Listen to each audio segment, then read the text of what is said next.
Hello and welcome to I Learn English. My name is Jed. I will be your tour guide for the English language. In this lesson, we're going to be talking about question formation. First, I will explain it in English e depois eu explico em português. So, let's get started. The first thing to think about when you're forming a question in English is whether or not the affirmative of the sentence uses the verb to be, which is why I put that classic Shakespeare quote, to be or not to be, that is the question, because it is of critical importance for forming questions in English. When a sentence uses to be in the affirmative, to change it into a question, all you have to do is switch the subject and verb. So let's take a look at our first example. The affirmative is you are nice. To change that into a question, all we have to do is switch the subject and verb. So the question becomes, are you nice? Next example, he's funny. Just switch the subject and verb. Is he funny? They are at a restaurant. Are they at a restaurant? The rule is exactly the same in the past. So if we look at our first example, they were happy. Just switch the subject and verb. Were they happy?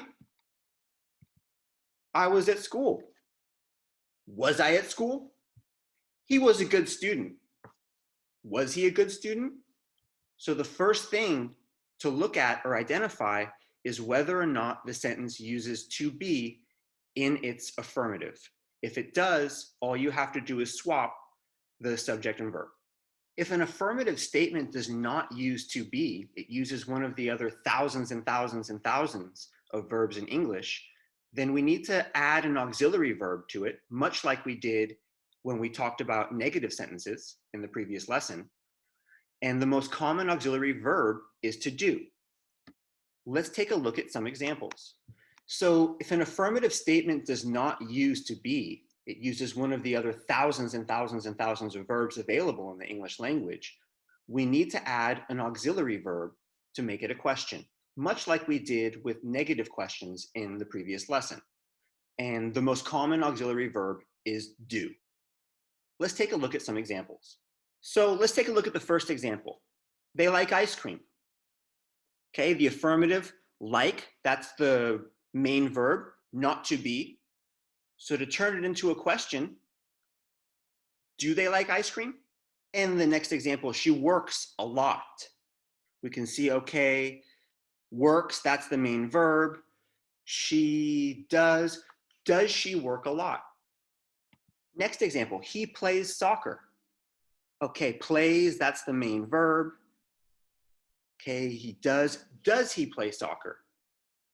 And again, we're not conjugating play, we're using its base form because we can only have one conjugated verb in English per clause, and we're conjugating do in does here. So that's why we never say, does he plays soccer, or does she works a lot? The rule is the same in the past. So if we take a look at an example in the past, we traveled to Italy, okay, main verb there, travel. And in the past, do is always going to be did. Did we travel to Italy? Next example, you ate pizza last night. Okay, past tense, main verb eat. This is irregular, so it's going to look a little bit different, but same principle. Did you eat pizza last night? And last example, she walked in the park. Main verb walk, past tense. Did she walk in the park? Okay, so that's the second category. For sentences that do not use the verb to be, we add the auxiliary verb of do. So now we can take a look at the basic question formation, which is auxiliary verb followed by the subject, followed by the remainder of the sentence. So, are you Australian? Is she hungry? Do they like dogs? Does he speak Russian? Was the company successful? Were you at the party? Did they travel last year? Did you enjoy the party? So we can see there's a pattern. There's a clear pattern of auxiliary verb, followed by the subject, followed by the rest of the sentence for a basic question. If we want to form a little bit of a more complicated sentence, We can do that by adding a category of words called interrogatives, also called the W words: who, what, where, when, why, also how much, how many. There's a lot of different interrogatives, and we'll get into that later. Let's take a look, and if you notice, if a question has an interrogative, the interrogative always, always, always comes first. So, who is she? Where are you from? Why was the flight delayed? Who were the people next to us? What is your favorite food? When does the class start? And finally, why did you leave the class? So once we start adding interrogatives and go beyond just the basic question formation, that interrogative is going to always come first and always come at the beginning. So in conclusion, when an affirmative sentence uses to be, you can just switch the subject and verb to form a question. When it does not use to be, we add an auxiliary verb. The most common auxiliary verb is to do. And we know the basic question formation is auxiliary verb, followed by the subject, followed by the remainder of the sentence. And when we add an interrogative, that interrogative, also W words, they're commonly called, will always come at the beginning of the sentence. Great, I hope this helped. Please leave any comments on the comment section below, and I will get in touch with you. Now we will continue the class em português. Oi, gente. Ok, vamos falar sobre perguntas em inglês, em português. E eu recomendo, se você não assistiu a aula sobre afirmativos e negativos, assiste, porque vai ajudar e facilitar muito algumas ideias de perguntas em inglês. Então, vamos começar. E tem essa citação muito famosa do Hamlet, não sei se traduz exatamente em português, nunca li o Shakespeare em português, eu deveria. To be or not to be, that is the question. E também tem muito a ver com perguntas em inglês. Quando um afirmativo usa to be, am, are, is, pode simplesmente trocar o subjeto e o verbo. E vamos dar uma olhada. Microsoft Word.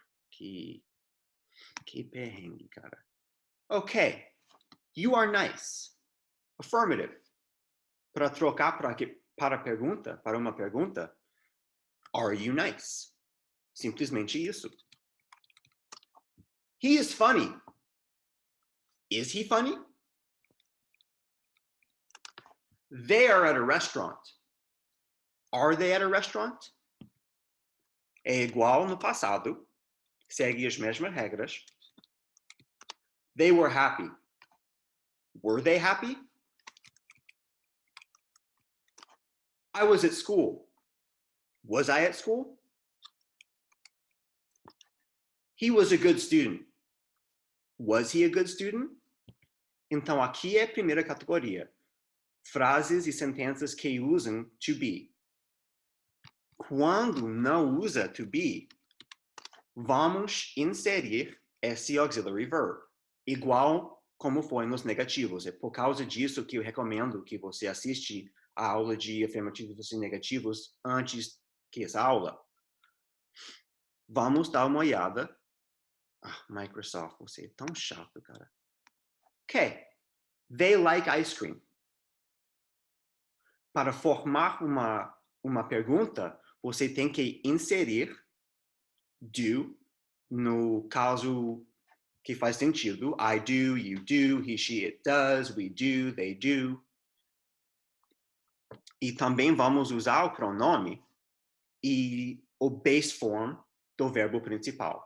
Igual é bem parecido esse processo do processo que fizemos com os afirmativos e negativos. So, they like ice cream. Do they like ice cream? She works a lot. Does she work a lot? Okay, no usa to be. Does. Okay, does she work a lot? He plays soccer. Okay, no usa to be. He does. Does he play soccer? igual no passado, fica consistente. We traveled to Italy. Ok, passado, tudo vai ser did. Did we travel to Italy? You ate pizza last night. Okay, you did. Did you eat pizza last night? She walked in the park. Okay, walked, passado, did. Did she walk in the park? Okay, quando não usa to be, você tem que inserir do como verbo auxiliary, blá blá blá, auxiliary, I don't even know, auxiliary verb, tá? Agora vamos para a fórmula. Pode pensar, porque tem uma ciência no idioma. E estamos vendo fórmula para perguntas básicas, tá? E tem auxiliary verb, depois subject, depois rest of sentence. Are you Australian? Is she hungry? Do they like dogs? Does he speak Russian? Was the company successful? Were you at the party? Did they travel last year? Did you enjoy the party? Tá, então essa é a fórmula para a pergunta básica. E agora vamos mudar além do verbo, Agora vamos mudar além da pergunta básica para as perguntas com os interrogativos. Tipo, em inglês a gente chama de as palavras de W. Who, what, where, when, why. Também how much, how many. Mas vamos focar no 5Ws primeiro. E a coisa para lembrar é que o interrogativo sempre vem primeiro. Who is she? Where are you from? Why was the flight delayed? Who were the people next to us? What is your favorite food? When does the class start? Why did you leave the class? Então, a fórmula fica consistente. E quando você coloca um interrogativo, sempre vem primeiro, tá? Então, em conclusão, quando uma sentença usa to be, pode trocar you are nice, are you nice? Quando não usa to be, você vai provavelmente, 99% do tempo, vai inserir do. They like ice cream. Do they like ice cream? E agora vem para fórmula para questão ou pergunta básica. Auxiliary verb, subject, rest of sentence. Are you Australian? Do you like dogs? Did they travel? Did you have fun? E agora com os interrogativos, eles sempre vêm primeiro. Who is she? Who were the people next to us? What do you like to do? Tá. Então, tomara que esse ajude muito. E qualquer pergunta, dúvida, pode me chamar, pode digitar. E muito obrigado, gente, e bons estudos.